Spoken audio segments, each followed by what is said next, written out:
And I'm going to give you a little bit of pushback because when I got into flipping, my uncle said, Jay, isn't that just all speculation? Isn't it all bullshit? On what? On flipping houses. So, and then I rebutted him and I said, if you're buying at 80% of ARV minus repairs, then it's not speculation. If you buy at 80% of ARV minus repairs over time, you're going to win, right? Yep. But with luxury, so on the mid-level range, I know what my ARVs are to like within $5,000. I can say for sure, at least in Las Vegas, where every community is, you know, everything is a cookie cutter home, you know what the ARV is going to be. But for luxury, you might look around that neighborhood, you'll see 1.5 million, 1.7 million, 1.2 million, 1.8. You'll list yours for $3 million. I mean, what gives you the confidence to buy these luxury homes, and how do you know you're going to get that? Well, that's a great question. So it was all speculation in 2019, 2020, 2021, 2022. In the Las Vegas market, 85% of what I bought was speculation. We're in 2023, okay? At this point, I've been in it long enough, and I've made a mark. Now I own it. And now that I own it, here's the difference is I have projects. What do you mean by you own it? Like you have your flips have a reputation, or the luxury market? I own my own luxury market. I am my market. I am my own economy. I took the risk to build my own economy. There's somebody that's already built their own economy in anything in any industry, if you're smart enough to know how to find it and look for it. The difference is what are they doing it? Once again, information, process. What are they doing? Where are they doing it? And how are they doing it? And understanding how to get to that. So it comes down to this. When I did my first job for Matt McGovern at Candlestick, and I watched actually Carl Bassett for Homevestors, and then Matt McGovern, I watched these guys make 2, 3, 4, 500,000. They were on pure speculation. Okay.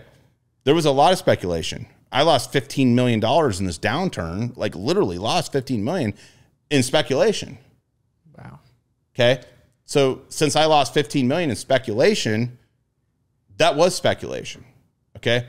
But the difference is I knew how to play the market on the upside. Like anything, I got caught in it, which is completely fine. Even though I got caught in it, the difference is now is everybody's like, oh my gosh. Right? So since I lost 15 million in the downturn, my next upturn, even in a recession or wherever we're at, who knows where we're at? I'm not going to comment on what it is because no one knows. Well, that was my next question. Where are we at? Well, I could tell you what that would be. But when I look at it today and I laugh at this, I have the comps. I have the houses. I have the track record. I have the buyers.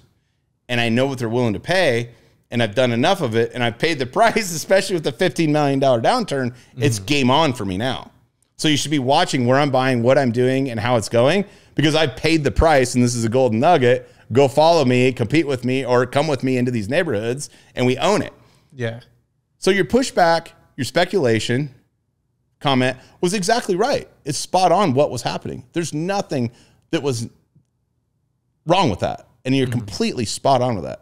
But the difference is once you've done something long enough and you got it figured out, you can keep rolling, and that's where you're at. So the difference in outlook is so different. So with me, it's all about how good of a deal I'm getting. I know where the ARV is and how much can I beat them up on that. And I've heard you on a podcast like, man, I pay full price for these luxury houses. I don't care to pay full price because I'm doing so much to it that I set my own price. And it's a whole different thought process. Yeah, that was before I lost $15 million. And that's what built my brand, and that's what built my reputation, and that's what built me into the luxury game. And that was what it is, but you have to take risks, and you have to move how you have to move to change your trajectory and be able to get where you want to go. You have to take big moves, you have to take big risks, and you have to be willing to also take the ramifications when things go south, and you got to deal with your investors, and you got to, I've had properties I've lost $400,000 on, and I got one right now we're getting ready to cash $2 million profit on. Wow. So like, at the end of the day, I'm up about $4 million on the $60 million I did. It's not a great return. And there was a lot of losses. I mean, point blank, I'm transparent.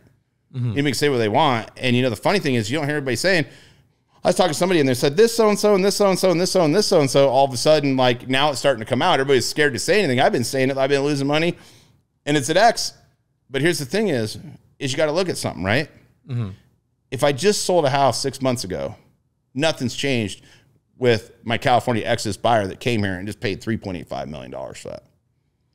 The difference is now is I come to find out I undersold that house. So I actually undersold my houses.